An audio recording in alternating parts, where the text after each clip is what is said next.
سبيل الدموع سبيل مريح تنهدى يا صاحي كي تستريح وبث Magnet rezeki satu sama terhubung.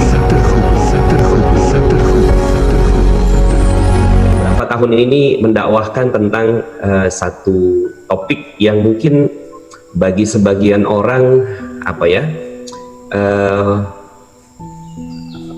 kok ngomonginnya rezeki begitu ya. Jadi ngomonginnya saya bicara tentang rezeki, bicara tentang dalam tanda petik duit begitu ya.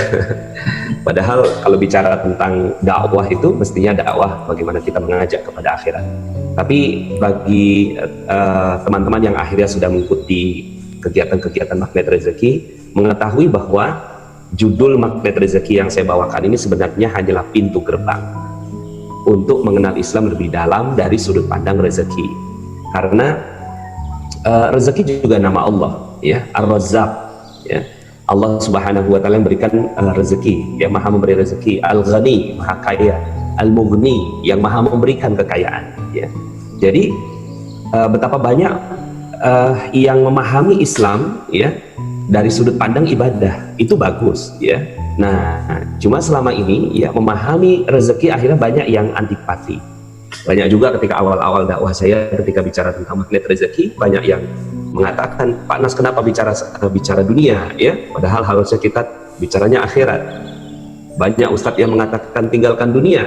Kenapa sekarang Pak Nas ngajak orang kepada dunia? Akhirnya saya mendefinisikan ulang tentang yang namanya definisi dunia. Apa itu dunia?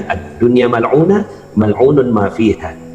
Seluruh dunia terlaknat, terlaknatlah semua yang ada di dalamnya, illa ma kana lillahi minha. Kecuali dunia yang ditujukan untuk Allah dengan cara-cara Allah didapatnya. Jadi ternyata nggak semua dunia itu hina. Harta yang halal yang diberikan kepada istri, kepada anak, ya, seorang istri yang bekerja lalu kemudian mensedekahkan hartanya kepada suaminya, kemudian harta yang diberikan kepada anak yatim, harta yang diwakafkan, ya, diberhentikan untuk kegiatan umat, itu adalah bagian dari akhirat juga, ya. Jadi dunia mal'una, mal'unun ma fiha. Betul, seluruh dunia terlaknat, terlaknatlah semua yang ada di dalamnya. Tapi itu hadis jangan dipotong. Yang seringkali adalah hadis itu dipotong, ya. Harusnya kan dilanjutkan, illa, kecuali makana lillahi minha, kecuali apa-apa yang ditujukan untuk Allah dengan cara Allah. Nah, maka akhirnya kita bicara tentang bagaimana meraih rezeki yang halal, dimanfaatkan untuk yang baik dan kepada umat. Nah, akhirnya kalau bicara tentang ini, kita udah nggak bicara lagi tentang dunia yang hina, tapi kita bicara tentang dunia yang mulia. Mana nih dunia yang mulia, gitu kan? Kita urus dunia yang mulia. Jadi nggak semua dunia hina, ya, tapi ada bagian-bagian dunia yang mulia. Contoh, sholat kita itu kan adanya di dunia, ya. Sholat kita adanya di dunia, zakat kita adanya di dunia, pergi haji juga, ya, adanya di dunia. Jadi bentuk fisiknya itu dunia. Nah, maka dunia itu ada yang mulia. Jadi saya berangkat dari situ dulu. Saya berangkat dari definisi dunia yang seringkali disalahartikan, gitu ya. Sehingga akhirnya kenapa kita ketika bicara tentang rezeki langsung konflik, ya, langsung berbeda pendapat, ya, langsung tidak menerima, gitu kan, konsep-konsep. dipakai. Ya. Kemudian akhirnya ada juga yang mengingatkan, gitu kan, alhaqumut takatsur, ya, bermegah-megahan telah melalaikan kalian, ya. Nah, jadi yang dihinakan tuh yang mananya, gitu kan? Ya kan, bukannya berarti dunia ini semuanya hina, ya. Nah, maka dalam Al-Quran Allah Subhanahu wa taala, ya, ini janjikan, saya sertakan sebentar satu ayat Allah Subhanahu wa taala, ya, dalam surat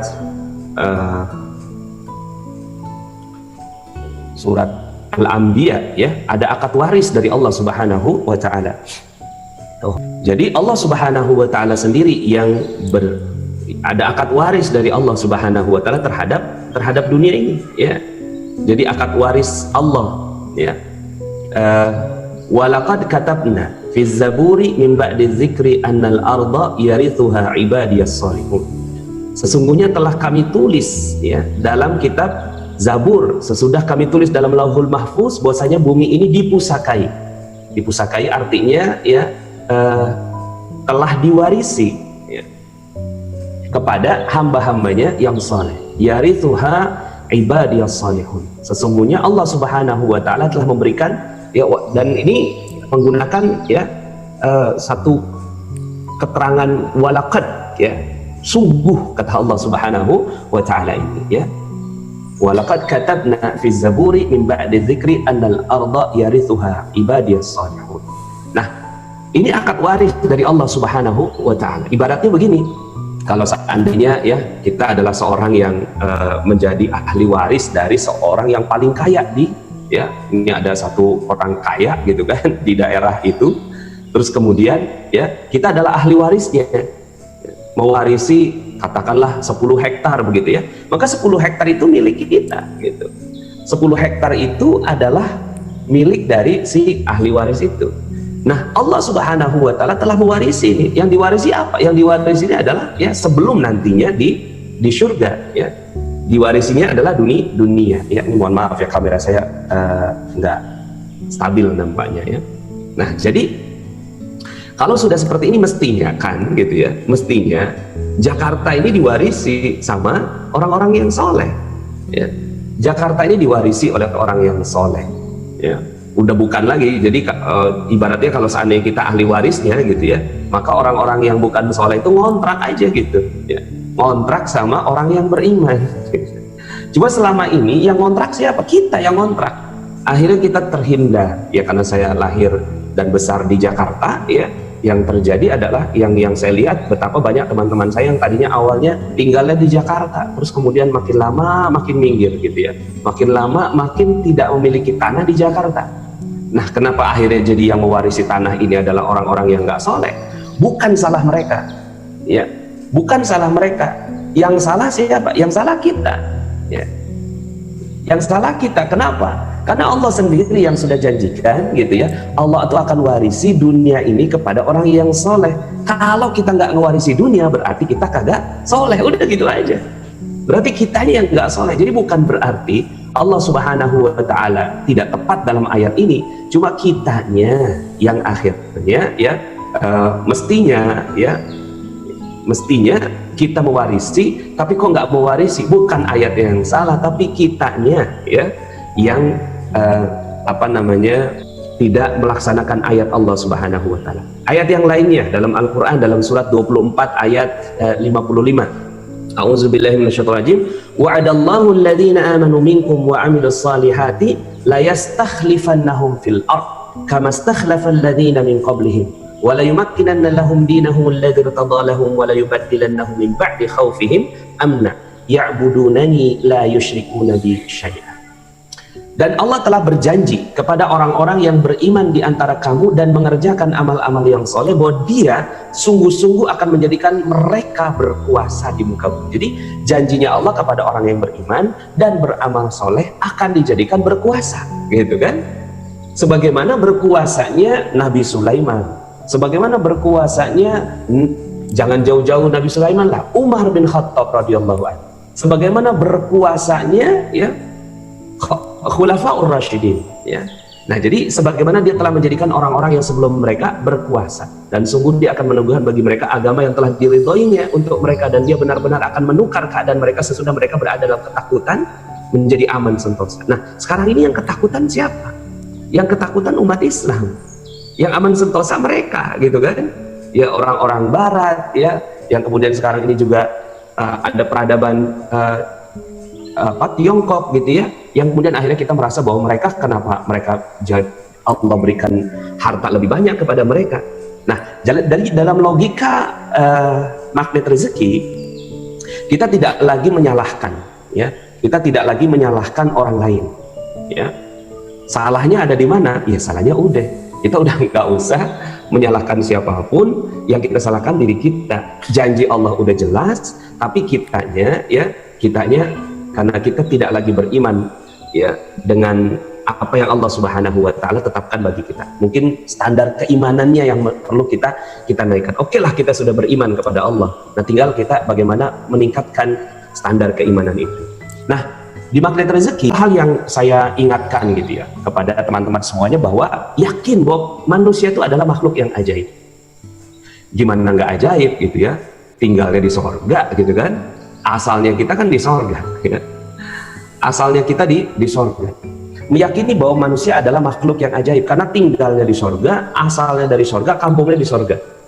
Ya, saya teringat ada satu ya film Superman gitu kan, ya tinggalnya kan awalnya di Kryptonite gitu kan.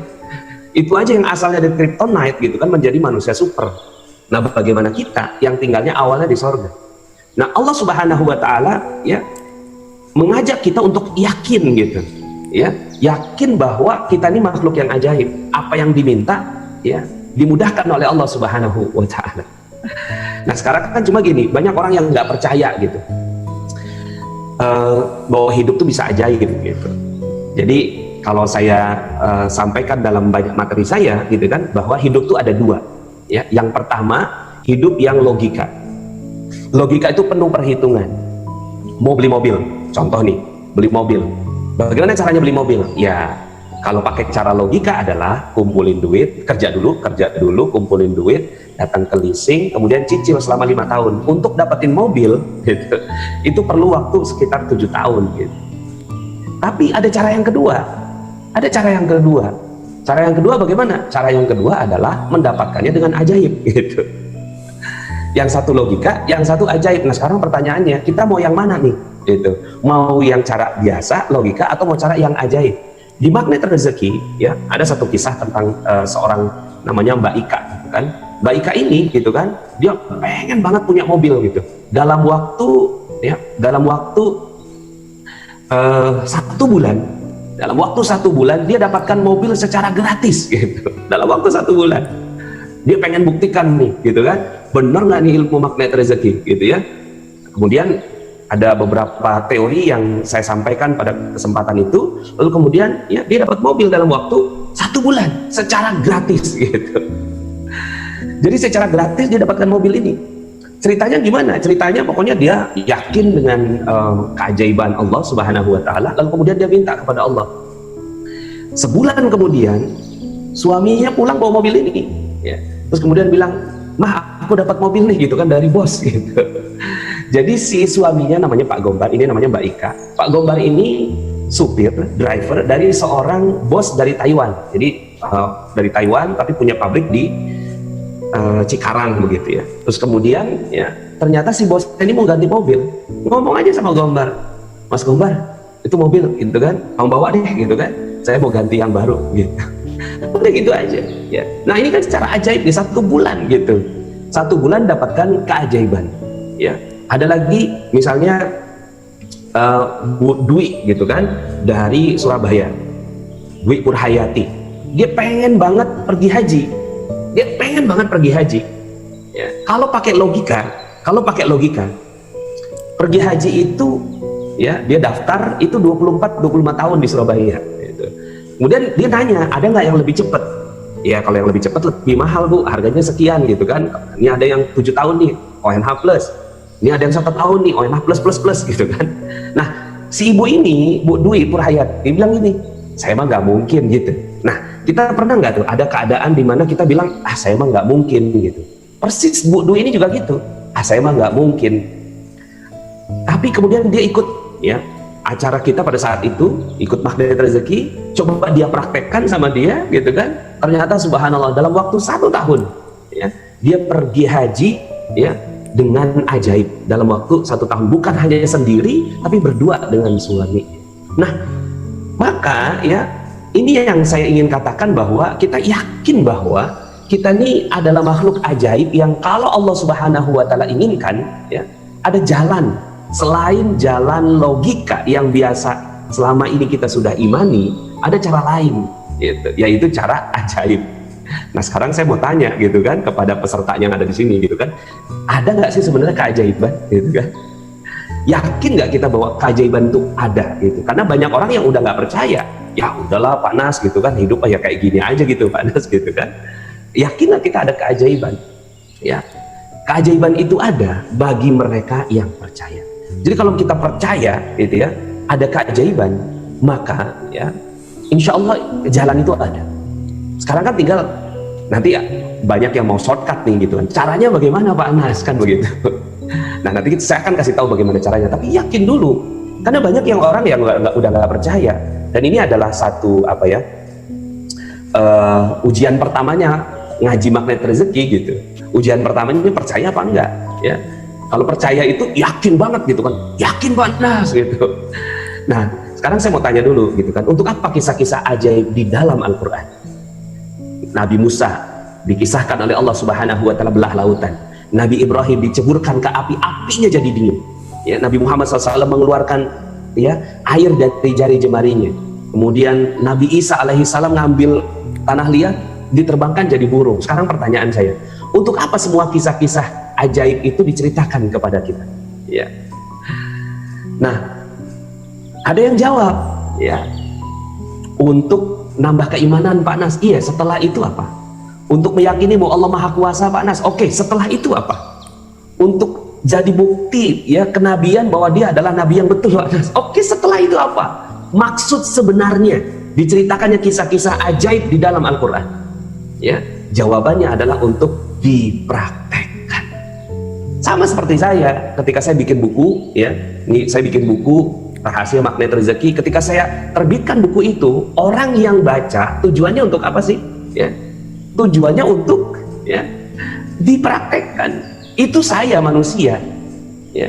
Nah Allah Subhanahu wa Ta'ala sebagai pencipta ya dan juga yang menurunkan Al-Quran tentunya ya punya target dong gitu ya. Targetnya apa? Ya targetnya supaya ya Al-Quran ini dipraktekkan. Coba tangannya begini Bapak Ibu supaya kita dua arah nih gitu kan. Saya sekarang ini kan kita ngajinya depan kamera gitu kan. Nah supaya kita dua arah gitu, coba tangannya begini ya. Untuk apa kisah-kisah ajaib di dalam Al-Quran?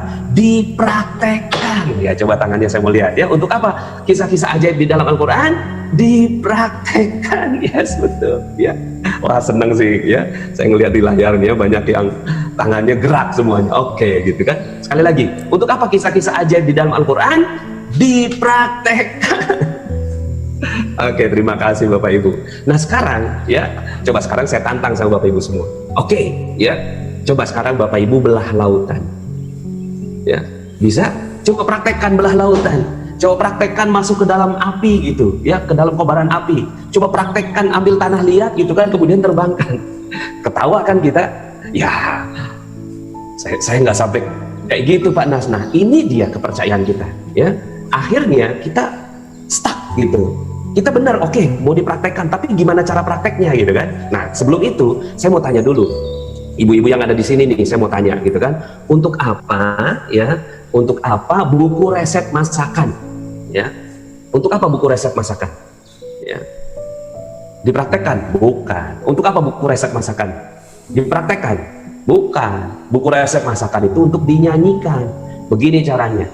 Bahan-bahan 1 sendok makan bawang merah, 1 siung bawang putih, garam secukupnya, ambil penggorengan, masukkan minyak goreng. Tek tek tek tek. Jadi aneh kan? Ya. Buku resep masakan ya dinyanyikannya jadi aneh. Seaneh ya ayat ini ya, seaneh ini buku resep juga.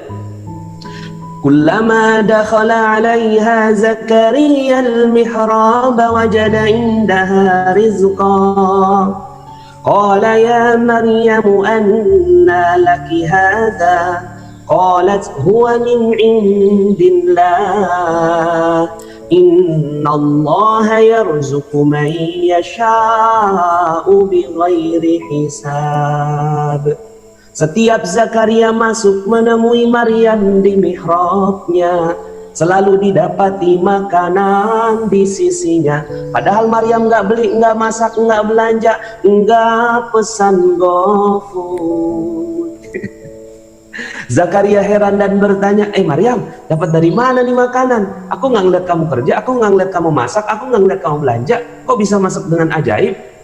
Santai sekali Maryam menjawab, kalau Allah mau kasih rezeki tanpa perhitungan, tanpa hisab, bi ghairi hisab, tanpa perhitungan. Nah, ini yang selama ini gitu kan, kita kehilangan keyakinan ini. Ya, kita kehilangan keyakinan ini. Ya. Kan banyak orang yang nanya, lah terus caranya bagaimana Pak Nas supaya saya ajaib dulu? Pertama yakin dulu, ente yakin nggak hidupnya ajaib? Kan begitu. Yakin aja kagak, gitu ya. Kan harus yakin dulu. Nah sekarang pertanyaan saya, tadi kisahnya Maryam itu untuk apa diceritakan kepada kita? Untuk dinyanyikan kan? Buku resep dinyanyikan jadi aneh. Al-Quran dinyanyikan jadi indah. Bukan cuma untuk itu. Tujuan diturunkan kisah ajaib ini bukan hanya untuk dinyanyikan. Oke, dinyanyikan dapat pahala, artinya dibacakan dengan tajwid dan makhraj yang bagus, dengan langgam, itu dapat pahala. Man lam yataghanna bil Quran falaysa minni. Barang siapa yang tidak mengindah-indahkan, membaguskan bacaan Quran, bukan golongan kami. Ya, artinya bacaan Quran memang harus dibagusin, tapi jangan cukup sampai di situ dong. Nah, ya. Maka sedekah, wakaf, ya, infak, kemudian membantu sesama, ya, itu adalah tools dari Allah Subhanahu wa Ta'ala. Cuma kan pertanyaannya, apakah kita yakin bahwa itu adalah betul-betul tools untuk dapatkan keajaiban? Kayak sekarang kita, gitu kan, COVID-19, resesi, udah jelas banget obatnya dalam Islam sederhana, ya. Oke, kita bukannya kaum yang melawan takdir, ya. Jadi Ibnu Sina juga ngajarin gitu kan, ketika ada pandemi yang memang menyelamatkan diri gitu ya. Umar juga mengajarkan gitu ya. Nah kondisi sekarang ini tinggal kita taat aja gitu kan. Siapa sih yang ada di garda terdepan? Yang ada di garda terdepan ya kedokteran gitu kan. Para dokter, para perawat gitu ya. Mereka bilang COVID ada, oke kita percaya, udah gitu aja cukup gitu. Setelah itu ulama ngomong apa? Ulama ngomong begini, kita taat. Nah cuma pertanyaannya adalah, itu logikanya. Di balik itu, apakah kita yakin ada satu keajaiban Allah yang telah disiapkan untuk skenario COVID-19 dan resesi yang luar biasa ini? Ya. Dalam ilmu magnet rezeki yang berjudul Paradox of Candy, di balik setiap bungkus permen selalu ada permennya. Setiap ada bungkus permen itu udah pasti ada isinya. Nah, bungkus dari setiap rezeki itu adalah persoalan, masalah, musibah. Gitu ya, di baliknya itu adalah rezeki yang luar biasa. Nah, Bapak Ibu yang dirahmati Allah Subhanahu wa Ta'ala, akhirnya ya Rasulullah SAW mengajarkan kepada kita berbagai macam cara itu untuk mendapatkan keajaiban itu. Ya, dengan ya kalau di magnet rezeki akhirnya ilmunya ya ilmu positive thinking gitu ya, pikiran kita positif. Yang kedua ya positive feeling ya, atau perasaannya positif ya. Yang ketiga positive motivation. Ini kalau di magnet rezeki. Jadi caranya, karena sebenarnya caranya banyak, ada 100 jurus yang saya sampaikan gitu ya. Jadi ada 100 jurus magnet rezeki ya. Nanti dalam kesempatan lain kita akan bahas pelan-pelan mungkin ya. Ini ada 101 jurusnya, ini petanya seperti ini, mohon maaf ya. Ini kamera saya nggak stabil ya, kenapa ya? Nah, ini ada 101 jurus ya. Ini beberapa jurus yang saya highlight. Perisai rezeki, tidak terjadinya keajaiban karena dosa. Maka hindarkan diri dari dosa. Berikutnya adalah landasannya adalah keyakinannya dulu ya. Ini yang mungkin awal pertama kali di sini dulu. Kemudian berikutnya adalah materi berjudul terumbu karang. Definisi yang kita harus perbaiki ya. Yang kita harus perbaiki dari motif ekonomi. Ini mohon maaf ya, saya materinya kok loncat-loncat gitu ya, karena apa namanya pelan-pelan dulu deh. Tadi satu, keajaiban. Jadi yakin bahwa ya keajaiban itu ada bagi mereka yang percaya. Nah sekarang berikutnya adalah bagaimana menciptakan keajaiban itu. Yang kedua, mengetahui bahwa dosa adalah penghalang rezeki dan keajaiban. Ya. Jadi kalau bicara tentang terus kemudian Pak Nas, bagaimana caranya untuk dapatkan? Satu, yakin bahwa keajaiban itu ada. Yang kedua, gitu ya, ada penghalangnya. Penghalangnya adalah dosa, ya, cuma dosa aja, dosa yang menghalangi dari rezeki dan keajaiban. COVID-19, kita nggak takut sama COVID-nya, kita nggak takut sama COVID-nya, ya. Kita nggak boleh takut sama apapun kecuali takut sama satu, sama dosa. Takut sama dosa terhadap COVID, gitu. Sama orang tua, ya, takut sama dosa terhadap orang tua. Sama anak, takut sama dosa terhadap anak. Sama istri, bukannya saya takut istri, tapi takut sama dosa terhadap istri, gitu. Nah, jadi di Magnet Rezeki kita bahas tentang dosa-dosa apa saja yang menyebabkan terjadinya penghalang-penghalang itu, ya. Dalam Al-Quran disebutkan dalam surat 71 ayat 10, "Faqultu astaghfiru rabbakum innahu kana ghaffara." Minta ampun kepada Allah, lepaskan itu, ya, penghalang dari keajaiban itu, yaitu dosa. Kalau udah dilepaskan, yursilis sama alaikum midrar, niscaya dia akan, ya, turunkan hujan kepadamu dengan lebat.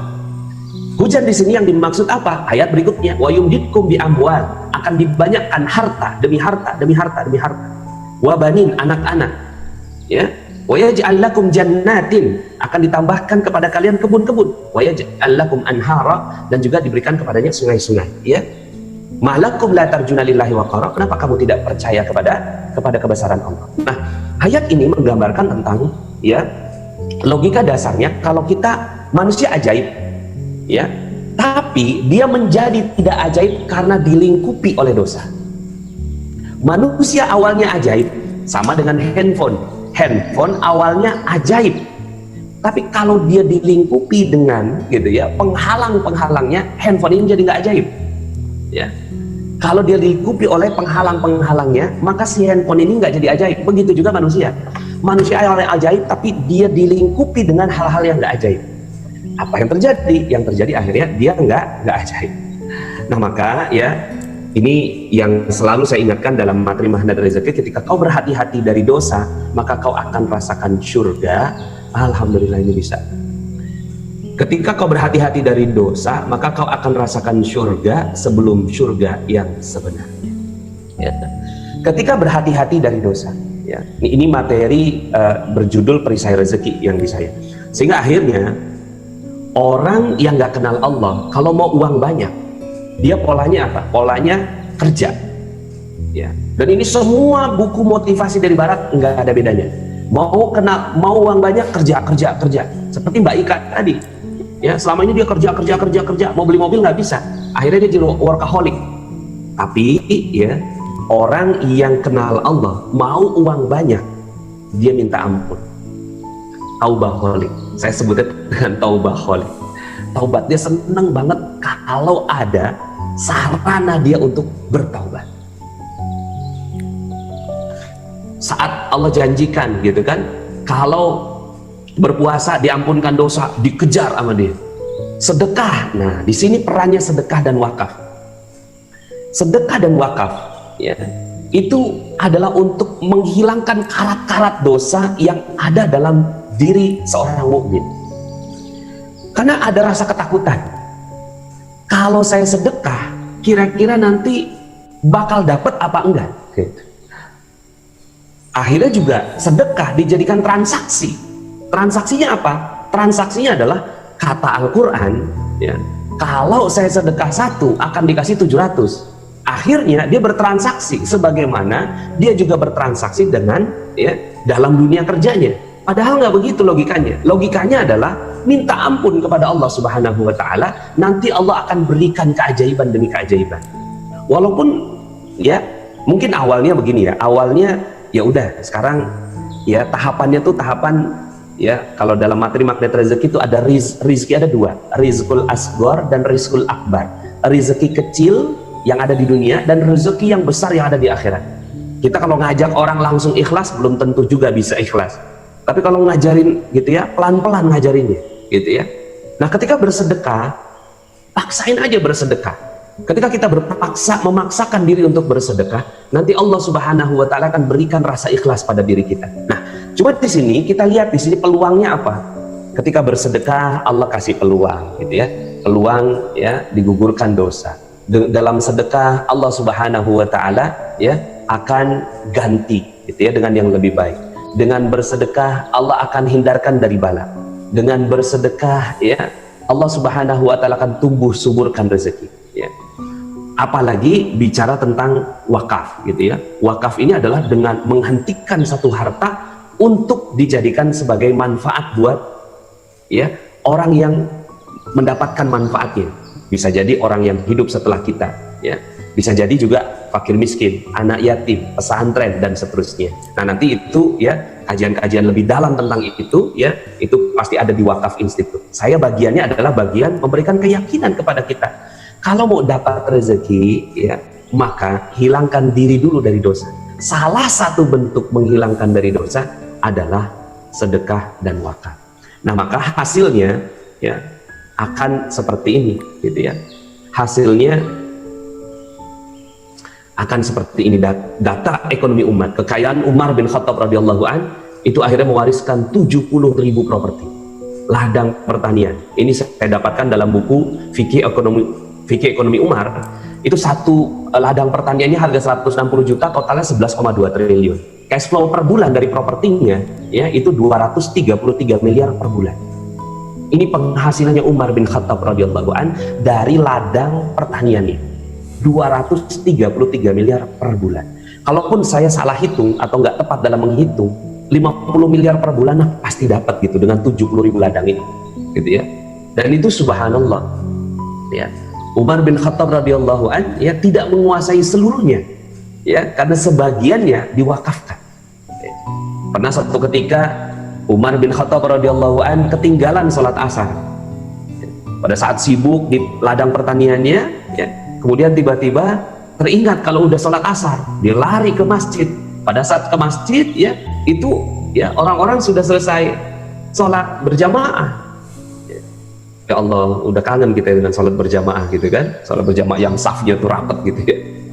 Pada saat itu ya Umar bilang gitu ya, jangan ada yang pulang dulu. Umar ingin memberikan kesaksian. Sungguh Umar telah dikalahkan oleh hartanya. Maka ya hari ini aku sedekahkan gitu kan satu ladang kurma. Ya disedekahkan satu ladang kurma, ada 70.000 yang lainnya gitu ya. Satu ladang kurma yang penghasilannya luar biasa. Nah, jadi bagi para sahabat gitu ya, bersedekah gitu ya, itu adalah bagian dari inherent gitu, bagian yang nggak terpisahkan dari dirinya gitu. Nah selama ini kita kan agak ketakutan nih kalau seandainya kita keluar gitu kan harta kita gitu, itu nanti akan jadi apa gitu. Padahal sebenarnya ketika kita keluarkan sedikit harta kita ya, bahkan kalau bisa yang bergetar begitu, Allah Subhanahu wa taala akan berikan ya balasannya yang lebih dahsyat. Nah kalau Utsman bin Affan ini penuh dengan kisah tentang wakafnya. Simpanan uang beliau nggak banyak ya, cuma 300 miliar ya. Kemudian propertinya ya, jadi simpanannya 151.000 dinar gitu ya. Jadi harga dinar sekarang udah 4 juta satu dinar. Berarti ya lebih kurangnya 600 miliar simpanan uang itu ya di bawah bantal. Mewariskan properti dan beberapa sumur yang sampai sekarang ya, sumur-sumur itu ya ada satu sumur yang masih hidup sampai sekarang gitu ya, dan itu menjadi satu ladang yang Masya Allah, orangnya wafat tapi hartanya, rezekinya itu ngalir terus. Orangnya wafat, hartanya ngalir terus. Beda tipis sama kita, orangnya hidup, rekeningnya yang wafat gitu ya. Kalau Utsman bin Affan orangnya wafat, hartanya hidup ya. Kita sebaliknya gitu ya, orangnya hidup, hartanya yang wafat gitu, rekening kita yang wafat. Nah maka ya para sahabat-sahabat Nabi ini semuanya yakin bahwa akan ada keajaiban-keajaiban. Nah kita ya bismillah, insya Allah akan ada keajaiban-keajaiban yang dirasakan oleh umat ini, asalkan umat ini mau ya, mau mewakafkan. Nah sekarang pertanyaannya apa yang kita wakafkan ya? Bisa wakaf ilmu, wakaf harta, wakaf tanah ya. Ya udah kondisi kayak begini wakaf gitu kan, nanam ya tanaman, terus kemudian kita wakafkan gitu kan untuk umat ya. Apalagi yang bisa kita wakafkan. Jadi dia bertanya apa yang bisa diwakafkan, apa yang bisa terus hidup gitu ya setelah dia wafat. Nah, kalau sudah seperti itu nanti Allah Subhanahu wa taala akan ganti. Terakhir saya akan tutup dengan satu kisah. Kisah ini yang betul-betul saya alami, luar biasa betapa Allah Subhanahu wa taala mengganti ya, mengganti dengan luar biasa bagi orang-orang yang mensedekahkan hartanya ya. Ini ada seorang nenek, tiap harinya minta-minta, memang profesinya minta-minta, tiap hari minta-minta ya. Karena dia paham lokasi basah, lokasi kering gitu kan, dia datang ke pengajiannya Ustadz Yusuf Mansur pada saat itu ya, bukan untuk ngaji, tapi untuk jadi alat praktikum bagi orang-orang yang ada di sana. Ya kan Ustadz Yusuf Mansur ngajinya tentang sedekah, ayo sedekah, sedekah, sedekah. Nah si ibu ini ada di luar gitu ya, ya dia menengadahkan tangan dan udah pasti panen. Kemudian ketahuan sama Ustadz Yusuf Mansur, diomelin si nenek, "Nek, datang pengen minta-minta ya?" "Enggak Ustadz, saya pengen ngaji Ustadz." "Jangan bohong, banyak orang yang ngomong kalau nenek pengen minta-minta." "Enggak Ustadz," gitu kan. Sampai kemudian akhirnya, "Gini aja deh Nek, kalau besok nenek datang lagi pengen minta-minta, mohon maaf ya, izin ya, saya usir ya. Tapi kalau besok nenek datang pengen ngaji, silakan ngaji."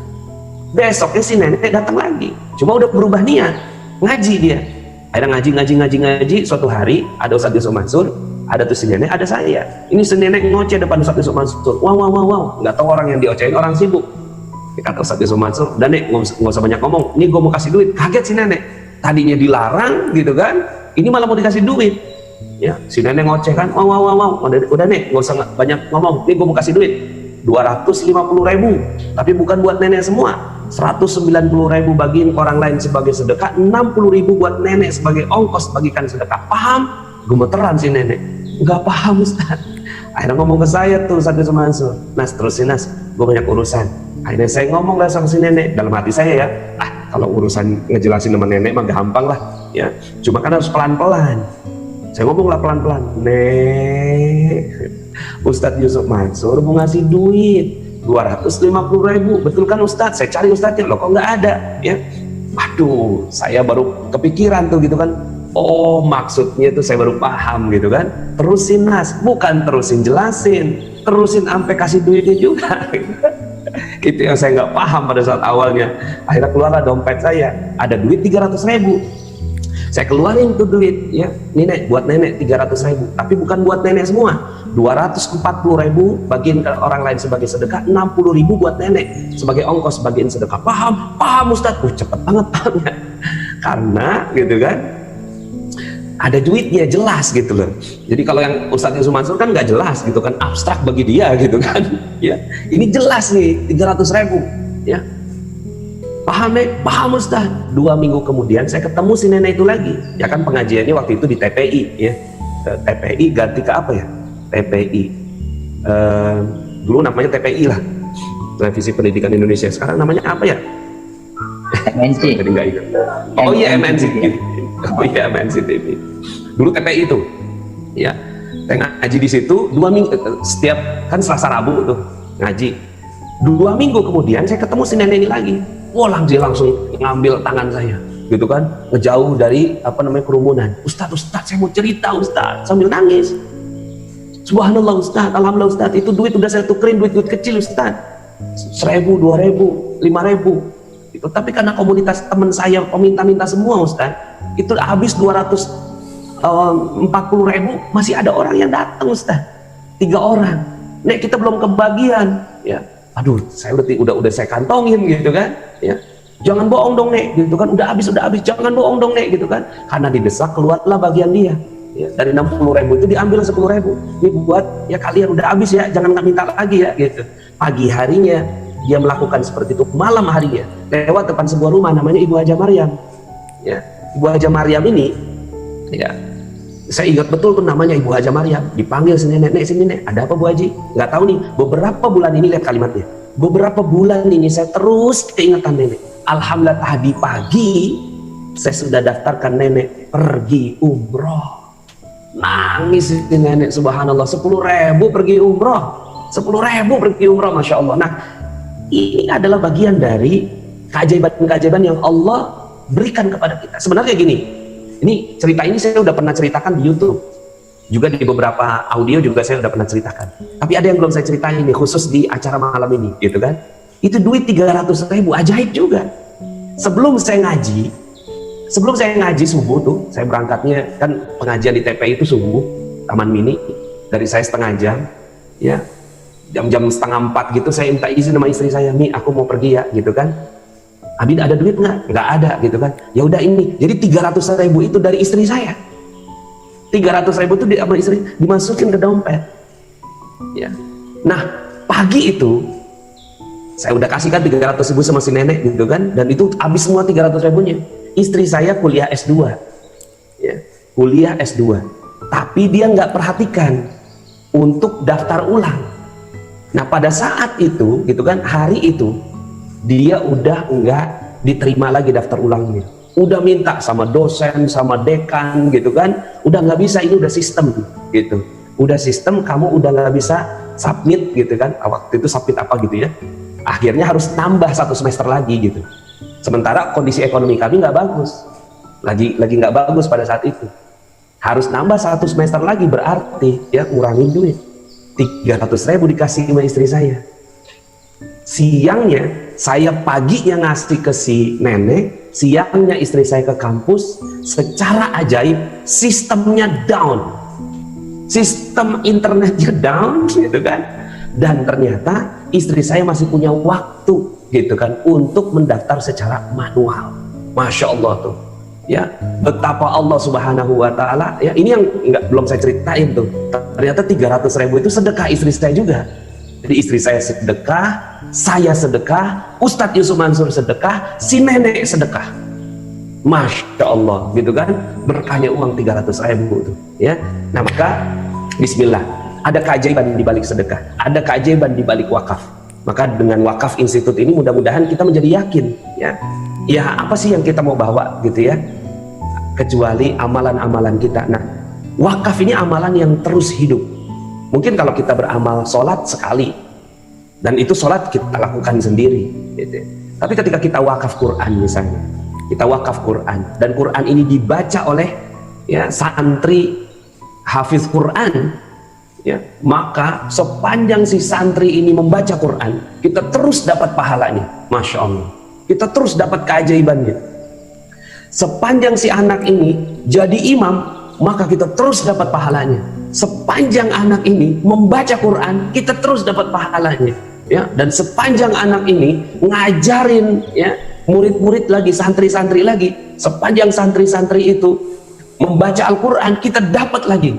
Sepanjang si anak-anak santri itu ngajarin, Masya Allah. Nah, maka di sini yang kita mesti yakin bahwa Allah Subhanahu wa Ta'ala berikan keajaiban di dunia sederhana. Ya, yang keajaiban di dunia mah cuma sederhana, dapat mobil sebulan, gitu kan, ya, pergi haji setahun, ya, dengan ajaib, gitu kan, kemudian pergi umroh 10.000, gitu kan. Tapi pahala yang besar di akhirat, ya, itu, ya, Masya Allah, waridwanu minallahi akbar. Sudahlah pahala di surga dan keridhaan Allah itu lebih besar lagi. Nah, mudah-mudahan, ya, dengan keyakinan bahwa manusia ajaib, dia terlingkupi dengan dosa, dosa itu bisa dihilangkan, salah satunya dengan bersedekah dan wakaf, maka mudah-mudahan, ya, keajaiban akan terjadi pada kehidupan kita di dunia dan di akhirat. Itu mungkin sedikit materi dari saya, ya.